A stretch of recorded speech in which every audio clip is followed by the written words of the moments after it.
Welcome to The Life You Crave. Simple and sustainable weight loss for women who have better things to do than diet.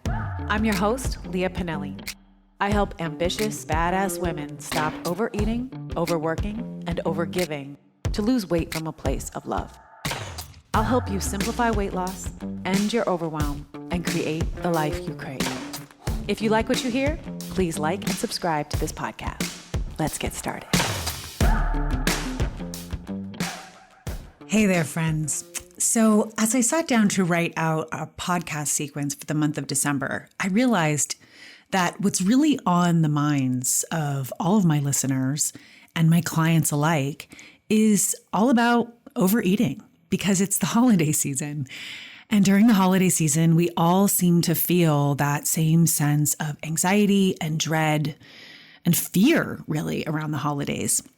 So instead of re-recording some of my oldies but goodies, I decided to just go ahead and re-release some of my most popular podcasts that I've ever done that also are totally relevant during this December 2023 time.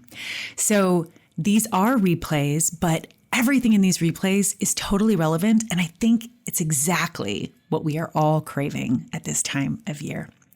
I would love to connect with you in the new year. And if you are interested in learning more about my 90 Days to Food Freedom program, we will be starting again in January. And I would love for you to join us. So head over to leahpinelli.com where you can sign up to book a free curiosity call with me. Enjoy the replay. Hey, baddies. So I want to talk a little bit tonight about something that I just had a conversation with a client about yesterday. And it's something that I hear a lot from women in general is I just need to work on portion control. And it kills me when I hear that because for some women that might be true. But for my girls, for my women, the women that I work with, that has never worked. And it's one of those things that I used to say all the time. And it's one of those things that we constantly tell ourselves, like, if I could just get my portions under control, I could lose the weight. I could feel better about eating. I could have a better relationship with food. And so I want to talk to you tonight about the 2 reasons why portion control doesn't work for you. And I also want to give you a solution that's even better than portion control. So here's the deal with portion control. The deal with portion control is there's two things at play when it comes to if you are somebody who struggles with portion control. There's 2 kind of reasons or problems with your portion control efforts. The first, and this is the one that I'm not able to get into big time, but I'm more than happy to talk to you about it more in depth if you want to hop on a call. And that's the hormonal aspect and the neurobiological aspect of how what we eat actually impacts our hunger later on. So there's a ton of research around how our hormones, such as insulin, ghrelin, leptin, and dopamine, how those hormones are triggered when we eat or don't eat and when we're hungry and not hungry and all of it. And those hormones are impacted by what we're eating. So that's kind of the first piece that we're going to set aside for now. But the reason I'm bringing that up is because what I want you to know is if you are somebody who has consistently struggled with portion control, if you are somebody who feels like I used to always feel like I was always eating more than other people. My husband is 6'7", big dude, and I could eat as much as him, no problem. If you feel like you are constantly eating more than people and you are constantly hungrier than most people, then that might actually be what's going on for you. Is there is a hormonal and a neurobiological explanation for your overhunger and overdesire. So if that's the case, that's something that I definitely would love to talk to you more about, but I have a solution for you. Same solution I used on myself and with my one-on-one clients that changed everything. I no longer was overly hungry and I was no longer overdesiring food. I can help you with that too. It's the second reason that I really want to get into though, which is our relationship as women with hunger and our relationship as women with trusting ourselves. So what I'm talking about here is we have been told over and over and over, at least if you were born in the last few decades, or, last 50 years, 60 years, you've heard over and over and over to not let yourself get hungry. Don't get hungry. Because if a woman gets hungry, we've all heard the term hangry, right? If a woman gets hungry, she cannot trust herself. You might feel like if you get too hungry, you cannot be trusted, that you'll go eat your entire kitchen. You'll go eat the fridge. You'll go off your diet plan, right? And you'll just be crazy. I always think of this like savage beast woman, that like can't be controlled, can't be tamed if she gets too hungry. So make sure you have a snack in your bag, right? Like make sure you carry a little snack in your purse. Ugh. This drives me crazy, right? Because while it's well-intentioned advice, it's not bad advice. It's just that you can handle a little bit of hunger from breakfast to lunch without, murdering somebody. Like it just reminds me of the whole, women are hysterical and out of control and all this bullshit. We're not. We can handle it. As long as you have your hormones in check, though. So this is where I just want to go back to that first point where once you have that balance, once you have restored that hormonal balance within yourself by eating the foods that are right for your body so that your hunger levels aren't all out of whack, your hunger is not something that is not something that you can't trust, right? We can trust ourselves around food, and we can trust ourselves around hunger, and to have some hunger and not be crazy savage beasts. So the way to solve for this is to start to become very familiar, very, very intimate with your own hunger. And what I mean by that is I am not sitting here trying to tell you that you should go starve yourself by any means. That is not what I'm saying. Do not get it twisted. But what I am saying is that in order to learn about yourself and about your own hunger, the first thing that you're going to need to do is you're going to need to distinguish between real hunger and bullshit hunger, right? And what I mean by bullshit hunger is I mean the hunger that's coming from your head. That's emotional hunger.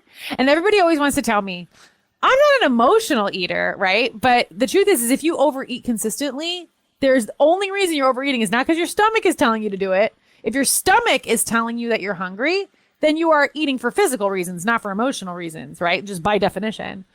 But when we overeat, our stomach is done. It's our brain that's like, ooh, just a couple more bites, right? Or, oh, this little bit won't hurt. Or, man, I'm still hungry, even though there's no sensations of physical hunger happening anymore. That's emotional. That is coming from your brain. You're making that shit up. I know I do all the time, right? I just don't eat anymore in response to it. So what I'm sharing with you is to learn to distinguish between physical hunger and emotional hunger.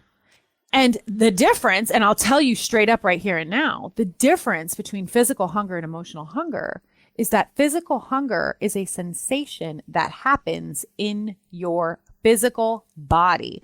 It is a little growl. It is a rumble. It is a little like, hey, brain, we should eat soon. We're hungry. But your stomach knows what's up. Your stomach is very wise, very smart. In fact, it's connected to your brain. They work together, right? And then your brain's like, oh, word, you're hungry. I have felt a little rumble. I'm going to go get something to eat, right? We can trust that signal. That is not a signal to fear. That is, Mother Nature gave us that signal so that we know when the fuck to eat. Okay. It is not something to be afraid of. And this is why so many women do what is called, what I call, I've never heard anybody else call it this. I call it this preventative eating, where it's like, oh, I don't want to get hungry, so I better have extra serving at lunch because I won't have a chance to eat again until later.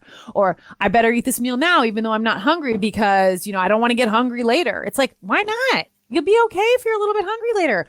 I'm not sitting here like proposing that you stay hungry for 3-4 days.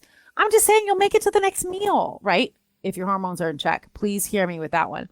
So physical hunger is an actual physical sensation that goes from your stomach and tells your brain it's hungry. And the way that you know is because you check in with your stomach and you're like, is there sensation? Is it rumbling? Is it grumbling? Okay, then that's real hunger. And you guys, this takes practice because for most of us, especially if you follow me, for most of us, we don't know when we're hungry. Because our brains have been telling us for so long, that sounds good. I feel like I could eat right now, right? Like, oh, it's time for lunch. That's a reason to eat. Like, no, it's not a reason to eat. Never eat unless you're really hungry. Now, I know some of you are like, wait a minute, I'm a teacher, because I know I got some teachers up in here. I'm a teacher and I have to eat. So I'm not saying that, right? There are times, right, that you make the call when you're going to eat because you know that you can't eat for another 6-8 hours. And if you're a teacher, you can't pee either, but that's a whole other thing. Like, so you go pee, you get your lunch, and you make sure that you get it all done before you have to go into a long day of teaching. But what I really want to share with you is anytime you have the thought that you are hungry, and you don't have a physical sensation of hunger in your belly, then you can bet that that's probably emotional. So I wanted to share this with you here and now because when it comes to portion control, we are so confused about portion control because we keep eating preventatively.